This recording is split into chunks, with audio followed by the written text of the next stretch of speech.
একটা কথা বলে আমি বিদায় নিচ্ছি আপনাদের থেকে। আল্লাহ কখন কার তকদির পরিবর্তন করে দেয় বলা যায় না। সামান্য একটা কাজও হয়ে যেতে পারে আপনার জীবনের জন্য জান্নাত পাওয়ার মাধ্যম।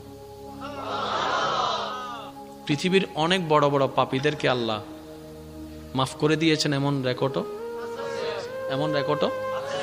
এবার একটু শুনেন, হযরত মূসা আলাইহিস সালামের যুগে একজন পাপিষ্ঠ, এমন পাপিষ্ঠ ছিল যাকে সমাজ থেকে সবাই বহিষ্কার করে দিয়েছে। যখন তার শরীর দুর্বল হয়ে গিয়েছে, রোগাক্রান্ত হয়ে গিয়েছে, ক্ষমতা শেষ হয়ে গিয়েছে, সবাই তাকে এলাকা থেকে বের করে দিয়েছে। এমন একটা জায়গায় তাকে ফেলে দিয়েছে যেখানে আশেপাশে কেউ। এবার সে যখন অসুস্থ শরীর, খাবার নাই, ঘুম নাই, শরীরের মধ্যে ক্ষত বিক্ষত, একদম জরজন্য অবস্থা, যখন তার পাশে কেউ নাই, এবার সে চোখের পানি ছেলে রবের দিকে তাকিয়ে বলে, ইয়া রব, সবাই তো আমাকে ফেলে দিয়েছে, তুমিও কি আমাকে ফেলে দিবা? মাওলা, তুমি না রহমান, তুমি না গফফার, তুমি না সত্তার, তুমি না খালিক। ও মাওলা, তোমার দরবারে তো রহমতের কোনো কমতি নাই। আমি ভুল করেছি মাওলা, তোমারই তো করেছি, তুমি চাইলে তো মাফ করে দিতে পারো। এরকম সে কান্না করতে করতে করতে এক পর্যায়ে তার নিঃশ্বাস বের হয়ে গেছে, সে মারা গিয়েছে। ইন্না লিল্লাহি ওয়া ইন্না ইলাইহি রাজিউন। অন্যদিকে আল্লাহ তাআলা মূসা নবীকে বললেন, হে মূসা, তুমি অমুক জায়গায় যাও, ওইখানে আমার একজন বান্দা মারা গিয়েছে, তুমি তাকে সুন্দরভাবে গোসল টোসল করিয়ে আমি আল্লাহর দেওয়া বিধান মোতাবেক তাকে দাফন করে আসুন। তো যেহেতু মূসা নবী আল্লাহর নির্দেশ পেয়েছেন, কোন মূসা নবী? যিনি নবী, জলিলুল কদর একজন নবী। উনি ওই এলাকায় গিয়ে যখন খুঁজতে লাগলেন মানুষটাকে, সবাই বললেন, আপনি একজন নবী, এরকম গুনাহগারকে আপনি খুঁজেন কেন? তো রব পাঠালেন, যেহেতু বুঝে শুনে পাঠিয়েছেন। এখন আয়েশা দেখে যে সবাই ওটার বিপক্ষে, কাহিনী তো মিলে না, ব্যাপারটা কি? যেহেতু রবের হুকুম এসেছে, কারো কথা শোনার কোনো দরকার নেই। এবার উনি গিয়ে সমস্ত কাজকর্ম করে আল্লাহর দেওয়ার বিধান মোতাবেক ওনাকে দাফন করলেন। এবার মনে মনে প্রশ্নটা রবকে করলেন, ইয়া রব, সবাই তাকে পাপী বলছে, কিন্তু তুমি আমার মতো একজন নবীকে দিয়ে তাকে গোসল দেওয়াইলা, নিশ্চয় তার তো কোনো কাজ তোমার পছন্দ হয়েছে।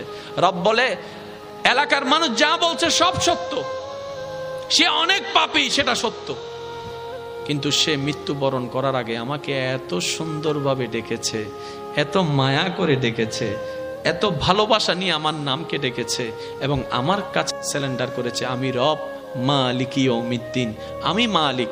তার সারা জীবনের গুনাহকে খুশি হয়ে ক্ষমা করে দিয়েছে। মূসা নবীর উম্মতকে যদি আল্লাহ এমন দয়া করতে পারেন, আপনি আমি তো রাহমাতুল লিল আলামিন নবীর উম্মত। নবী রাহমাতুল লিল আলামিন বলেছেন, হে আমার উম্মত, তোমরা আমাকে দুইটা জিনিসের জামানত দাও, আমি তোমাদেরকে জান্নাতের জামানত দিচ্ছি। ইয়া রাসূলুল্লাহ, কোন দুইটা জিনিস? নবী রাহমাতুল লিল আলামিন বলছেন, তোমাদের লজ্জাস্থানের হেফাজতের জামানত দাও, আর এই জিহ্বার হেফাজতের জামানত দাও। এই লজ্জাস্থান অন্যায়ভাবে ব্যবহার করা যাবে না, আর এই জবান কখনো ভালো ছাড়া খারাপের জন্য ব্যবহার করিও না।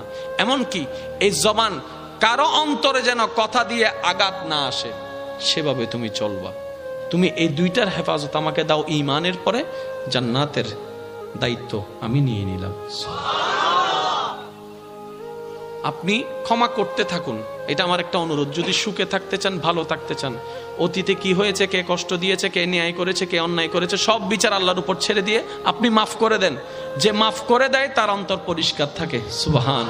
নবী রাহমাতুল লিল আলামিন বলে, আল্লাহর দিকে তাকিয়ে আল্লাহর বান্দাকে মাফ করে দাও।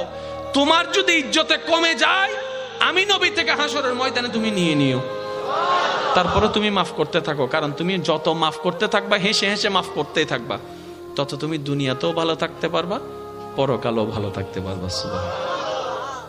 একটা কথা মনে রাখবেন, দুনিয়াতে আমরা সবাই মেহমান হয়ে এসেছি, কেউ পার্মানেন্টলি থাকতে আসেনি। তো 2 দিনের দুনিয়া, অর্ধেক সময় তো শেষ। আসেন না, এই অল্প সময়টা আল্লাহ এবং রসুলের বিধানকে সামনে রেখে